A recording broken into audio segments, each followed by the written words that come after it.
Assalamualaikum warahmatullahi wabarakatuh. Halo, apa kabarnya kalian pemirsa? Kali ini Mimin Sukimin akan membawakan satu lagi film Mandarin yang dibintangi oleh Billy Chong, atau lebih dikenal di Indonesia dengan nama Willy Dozan. Sun Dragon atau Naga Matahari, sebuah film yang dirilis tahun 1979, menceritakan seorang anak kulit hitam yang ingin menuntut balas kematian orang tuanya. Hingga akhirnya dia bertemu dengan Shao Chong, seorang imigran dari Cina yang pergi ke Amerika untuk mencari kakeknya. Bagaimana keseruan dan kekonyolan Billy Chong di film ini? Ya udah, langsung aja kita aduk-aduk filmnya mas bro. Di awal film kita akan diperlihatkan sekumpulan orang yang sedang istirahat makan siang, dan ada juga yang sedang asik main catur. Tak berapa lama lewatlah seorang pemuda Cina, kemudian mendekati mereka untuk menanyakan alamat pada seorang pria tua. Tanpa sengaja si pemuda malah menginjak papan catur. Tentu saja hal itu membuat kedua orang ini marah. Mereka minta ganti rugi pada si pemuda yang ternyata bernama Sung Shao Chong. Rupanya kejadian itu menarik perhatian beberapa pria asing yang ikut-ikutan minta jatah pada Shao Chong. Tentu saja pria Cina itu menolak. Akibatnya mereka mulai mengelilingi Shao Chong. Si bapak tua coba melerai. Menurutnya sesama orang Cina tidak perlu saling memeras. Tapi alhasil si bapak tua itu malah dilempar. Kesal dengan perlakuan mereka, Shao Chong malah bilang gini, "This would be your tough luck to meet me today." Dan perkelahian pun terjadi. 1 melawan 1, 2, 3, 4. Pokoknya banyak dah.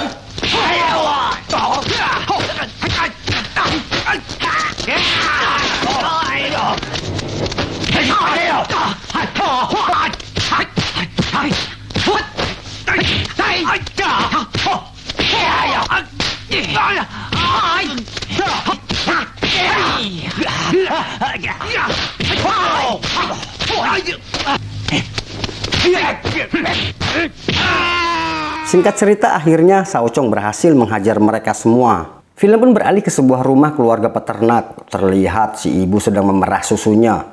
Maksudnya sedang memeras susu sapinya. Sementara si bapak yang bernama Billy ini lagi asik nyebat sambil mainin kursi maju mundur. Tak jauh dari rumah mereka, 3 orang pria bernama Jimmy, Jack, dan yang berkepala botak kita sebut saja namanya Hans. Sepertinya mereka lagi kecapean. Jack tampak emosi karena sudah terlalu lama mereka lari sembunyi dari satu tempat ke tempat lain. Jimmy sebagai pimpinan meyakinkan kalau sebentar lagi mereka akan dapat tempat untuk bersembunyi. Menurutnya dia baru akan membagi uang hasil rampokan itu setelah 1 tahun mereka bersembunyi untuk menghilangkan jejak. Tentu saja Hans tidak setuju karena dia sedang butuh uang buat bayar pinjol yang udah tenggat waktu. Tapi Jimmy berkeras kalau selama 1 tahun ini tidak ada seorang pun yang boleh pergi kecuali dia mau nggak dapat bagiannya. Akhirnya Jimmy mengajak Jack dan Hans ke rumah si peternak tadi. Anak laki ini bernama Tom. Dia adalah anaknya Billy. Melihat ada 3 orang pria asing yang datang, Tom segera memanggil bapaknya. Mereka mengatakan kalau ingin membeli rumahnya dan berapa Billy akan lepas harga rumah itu. Tapi Billy menegaskan kalau rumah dan peternakannya tidak dijual. Kemudian dia meminta ketiga orang itu untuk segera pergi dari rumahnya. Sebelum pergi, Jimmy mengatakan kalau mereka pasti akan kembali lagi. We'll be back again.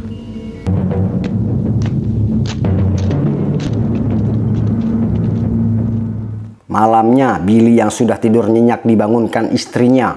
Perempuan itu mengatakan kalau ada yang tidak beres di luar rumah dan meminta suaminya untuk pergi memeriksanya. Baru saja dia membuka pintu, tiba-tiba Jimmy, Jack, dan Hans sudah berada di hadapannya dan langsung hajar Billy.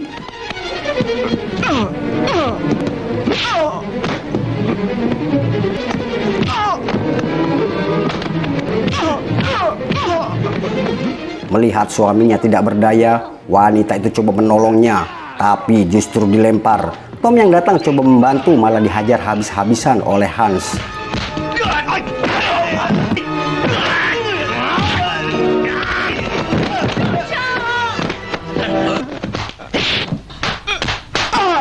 Are you gonna make up your mind now? Jimmy meminta Billy menandatangani surat pernyataan untuk menyerahkan rumah dan peternakannya. Jika menolak, mereka tidak segan-segan membunuh anak dan istrinya. Dengan terpaksa akhirnya Billy menandatangani surat itu.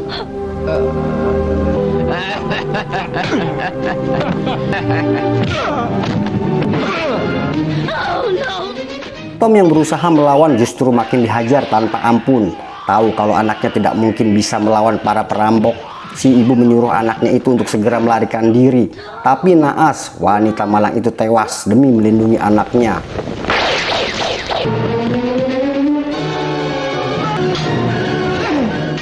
Beruntung Jimmy dan kawan-kawannya tidak mengejar. Mereka sangat yakin kalau Tom tidak mungkin selamat. Film pun beralih ke sebuah bar. Pemilik bar ini adalah seorang imigran asal Cina yang baik hati dan tidak sombong. Malahan, konon dia gemar menabung. Tidak heran, barnya selalu ramai dikunjungi, baik oleh imigran asal Cina maupun orang asli Amerika. Tiba-tiba, Sao Chong muncul. Kemudian dia tersenyum. Sepertinya orang yang dicari sudah ketemu. Pria ini bernama Ah Kwan, teman Sao Chong di Cina dulu. Dia bekerja sebagai bartender di bar itu. Sao Chong menceritakan kalau kedatangannya ke Amerika untuk mencari kakeknya. Tapi sayang, si kakek sudah pindah rumah. Beruntung Sao Chong bertemu dengan Ah Kwan. Dia memastikan kalau bosnya orang baik dan pasti mengizinkan Sao Chong tinggal di barnya. Sementara itu di luar bar terlihat orang-orang sedang berjudi untuk bertaruh pada dua orang petarung. Sao Chong tampaknya tertarik dengan pertarungan itu.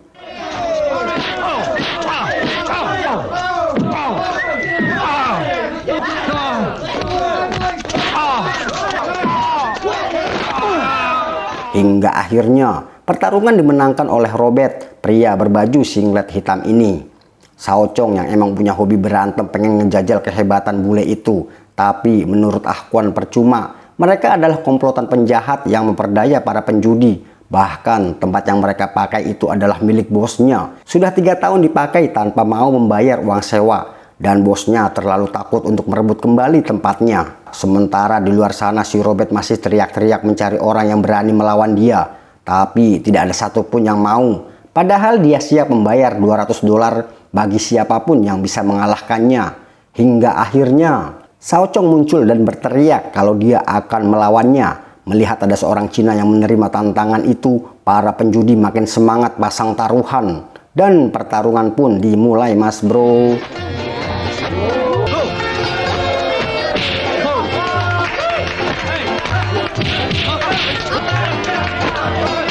Hingga akhirnya Sao Chong membuat lawannya tergeletak tidak berdaya, kemudian menerima pembayaran yang dijanjikan.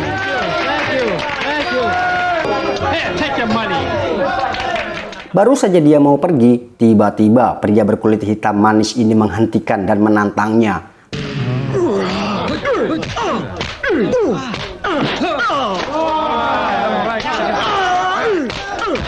Tapi lagi-lagi Sao Chong mendapat lawan yang cukup mudah dikalahkan. Sebentar saja pria itu dibuat tersungkur. Alhasil Sao Chong menjadi bintang baru di tempat itu.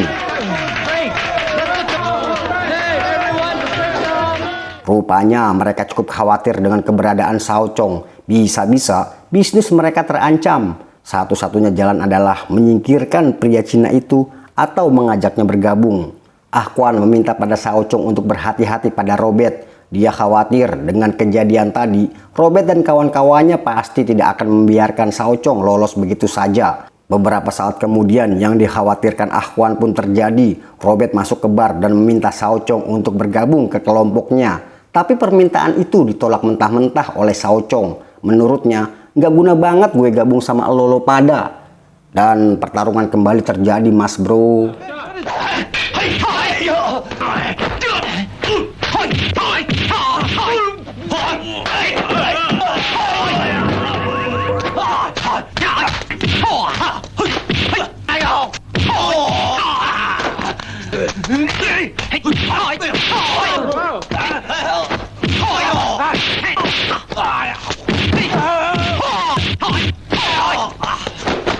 Hasilnya bisa ditebak kalau keempat begundal itu dibuat babak belur oleh Sao Chong.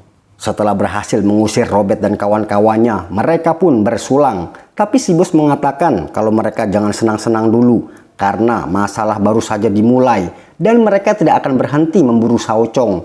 Rupanya si bos mulai khawatir dengan bisnisnya. Ah Kwan memberi saran agar si bos mempekerjakan Sao Chong. Jadi si Robert pasti tidak akan berani kembali lagi. Malamnya saat Sao Chong dan Ah Kwan lagi nyantuy nokip bareng, tiba-tiba mendengar suara dari luar bar. Ternyata Tom yang datang dengan kondisi terluka parah. Kemudian mereka membawanya ke dokter Cina yang dipanggil dengan nama Dr. Koh, ahli pengobatan tradisional. Menurutnya, Tom terkena serangan cukup parah di bagian organ vitalnya. Beruntung Tom langsung dibawa ke tempatnya. Lambat sedikit saja, mungkin nyawa remaja itu sudah lewat.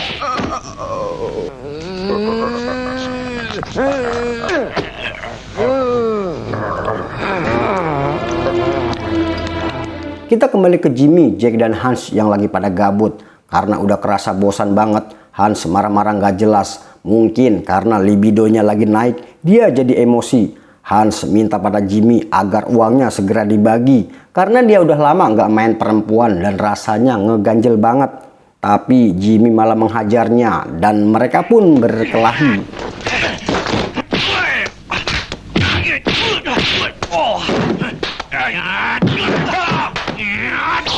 Two of you are crazy, just wasting your time. Akhirnya Hans pergi meninggalkan mereka. Malamnya Hans mampir ke bar buat ngilangin sepaneng. Tanpa sengaja dia melihat gadis bule yang cantiknya gak kalah sama Raisa. Sementara Hans ngerayu tuh bule, rupanya diam-diam Jack berbuat curang. Dia mengambil semua uang hasil rampokan kemudian membawanya pergi. Tapi sayang keburu ketahuan Jimmy dan berhasil membuat Jack masuk ke perangkapnya. Kemudian mengambil uang itu dan pergi meninggalkan Jack yang masih tergantung. Sorry mas bro, kondisi udah malam terus mati lampu, jadi gak kelihatan deh mereka. Akhirnya Jack berhasil lepas dari perangkap itu kemudian bergegas menyusul Jimmy. Sementara itu terlihat Hans berhasil membawa si cewek bule pulang ke rumah. Pria botak yang udah kepengen anuan itu langsung main sosor aja dan membawa si gadis masuk ke kamar buat icikiwir. Sementara Hans dan si bule lagi anuan, kita kembali ke Jack. Dia berhasil menyusul dan langsung menyergap Jimmy. Hingga akhirnya perkelahian pun terjadi. Karena malam Mimin juga bingung, jadi nggak kelihatan yang mukul siapa dan yang dipukul siapa. Ternyata Jack sadar kalau dia tidak mungkin bisa mengalahkan Jimmy. Kemudian dia pun kabur.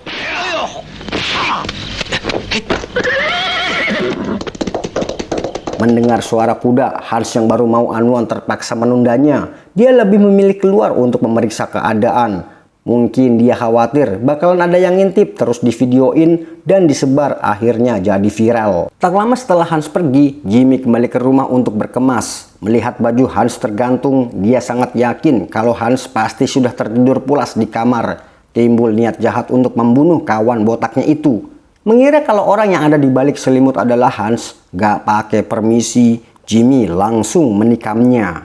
Kita kembali pada Hans. Dia menemukan sebuah pisau yang masih berlumur darah dan selembar uang recehan 10.000. Kemudian dia bergegas kembali ke rumah. Benar saja, ternyata uang hasil rampokan yang mereka simpan sudah hilang. Dan parahnya lagi, gadis bule yang dia bawa buat melampiaskan nafsunya juga tewas. Gagal anuan, duit pun hilang. Suatu hari Tom yang sudah pulih tanpa sengaja melihat Dr. Koh sedang berlatih kungfu. Dari kejauhan, diam-diam Tom mengikuti setiap gerakan dokter itu.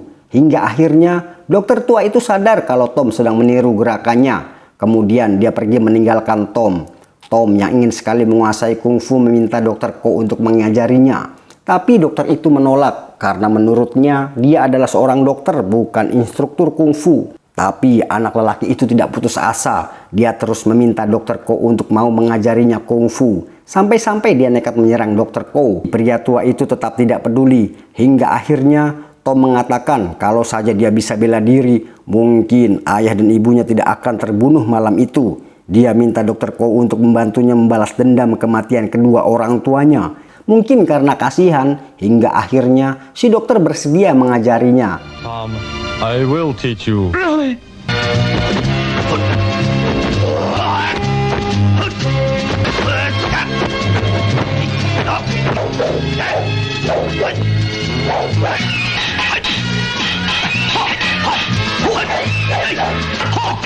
Dokter Koh tidak menyangka kalau Tom begitu cepat menerima setiap jurus yang dia ajarkan. Di tempat terpisah terlihat Sao Chong sudah mulai bekerja sebagai pelayan di bar tempat Ah Kwan. Tiba-tiba mereka dikejutkan dengan sebuah tombak yang dilempar seseorang. Kemudian muncul Robert bersama seorang pria Indian. Rupanya dia masih penasaran dan menyewa pria Indian ini untuk menghabisi Shao Chong. Bagi Shao Chong, lu jual, gua beli.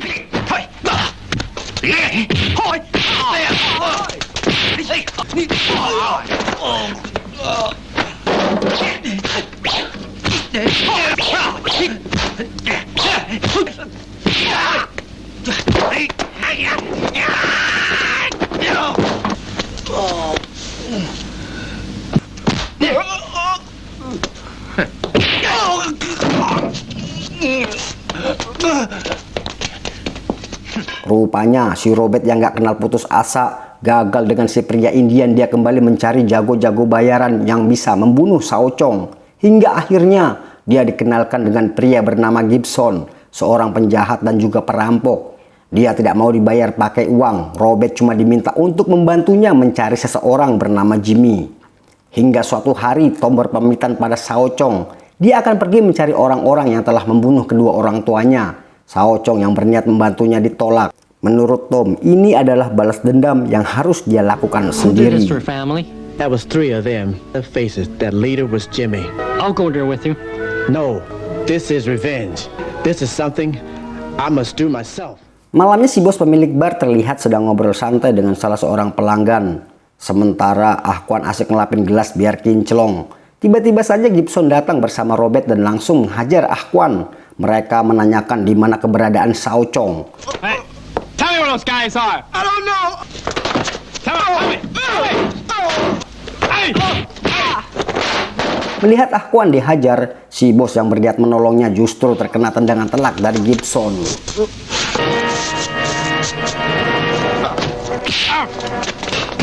Boss! Boss!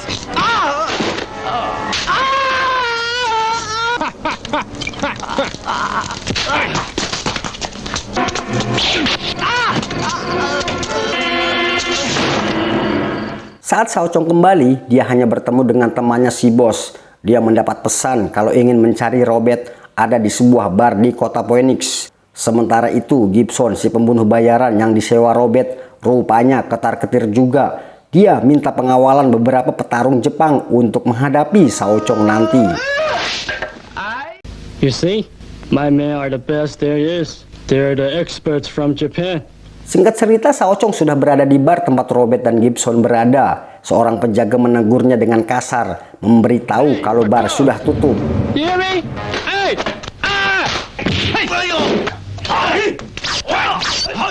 Benar saja, para petarung yang disewa Gibson rupanya sudah bersiap menunggu kedatangan Shao Chong. Dan akhirnya pertarungan pun terjadi, mas bro.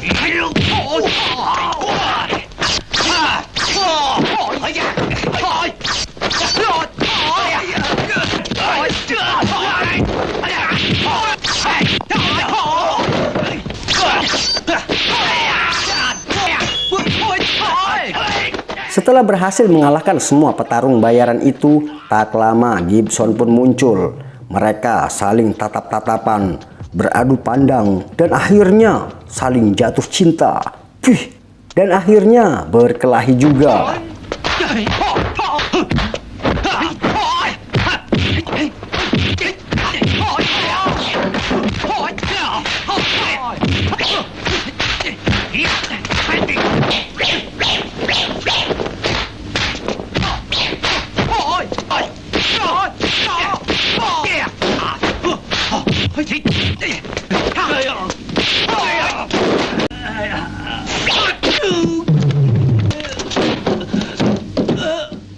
Kita kembali pada Hans yang lagi asik makan siang ngegadoin ayam bakar. Merasa ada yang datang, dia mulai deg-degan.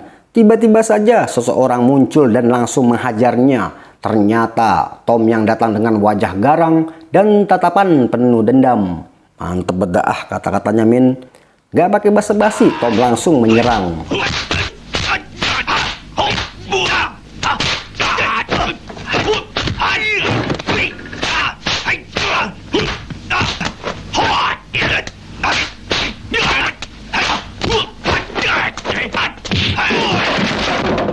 Sebuah serangan dari Tom membuat Hans kaget dan tidak menyangka kalau anak itu ternyata kemampuan bela dirinya cukup lumayan. Tapi bukan Hans namanya kalau langsung nyerah gitu aja.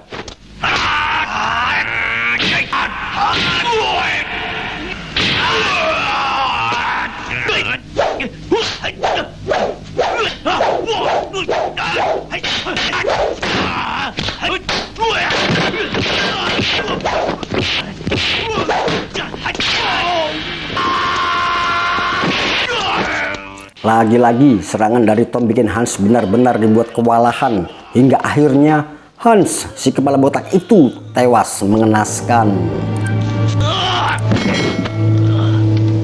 Di tempat terpisah terlihat Shao Chong yang ingin membantu Tom mencari seseorang bernama Jimmy. Tapi kedatangan Shao Chong sepertinya diketahui oleh anak buah Jimmy. Sementara seseorang mencoba menghadangnya, dua orang lagi pergi memberitahu Jimmy.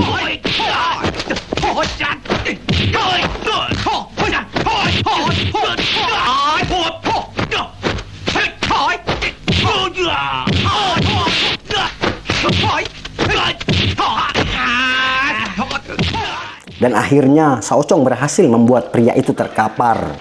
Sementara dua orang yang pergi untuk memberitahu Jimmy tidak menyadari kalau Tom ternyata sudah menunggu mereka, kemudian mengikutinya. Tahu kalau dia sedang dicari oleh Shao Chong, Jimmy nyantuy aja nangkepinnya. Dari kejauhan terlihat Tom sudah mengawasi bule itu tanpa pikir panjang. Tom yang udah gregetan langsung membakar gudang minuman keras milik si Jimmy. Tentu saja kejadian itu bikin si Jimmy panik. Tiba-tiba saja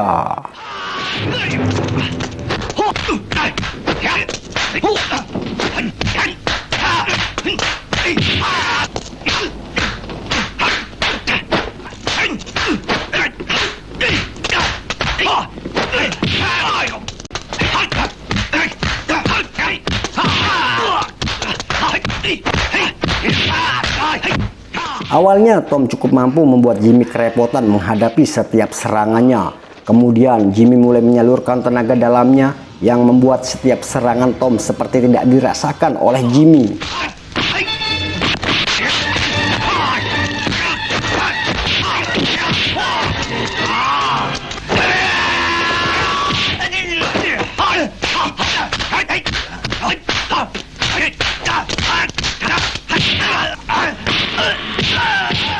Sebuah serangan telak dari Jimmy membuat anak lelaki itu benar-benar tidak berdaya. Beruntung Shao Chong segera datang dan pertarungan sengit pun terjadi lagi. Dan terjadi lagi.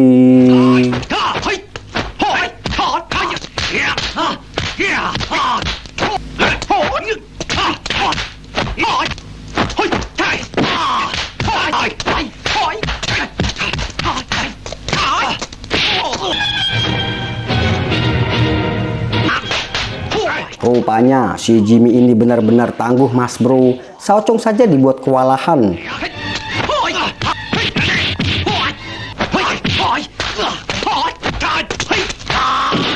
Melihat Shao Chong mulai terdesak, Tom bergegas membantunya. Kali ini mereka main keroyokan mas bro.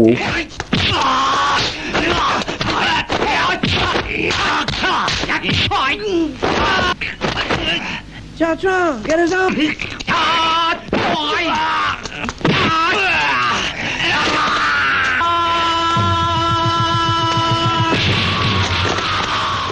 Hingga akhirnya Shao Chong dan Tom berhasil mengalahkan Jimmy. Dan film pun selesai. Demikianlah salah satu film yang dibintangi oleh Billy Chong atau Willy Dawson. Semoga bisa menghibur para pemirsa dan menyadari begitu hebatnya seorang Willy Dawson di masanya. Sekian dari Mimin Sukimin, terima kasih sudah menonton. Jangan lupa diklik tombol subrek dan loncengnya agar kalian mendapatkan notifikasi di film-film selanjutnya. Tetap semangat dan tetap menjadi manusia luar biasa. Wassalam.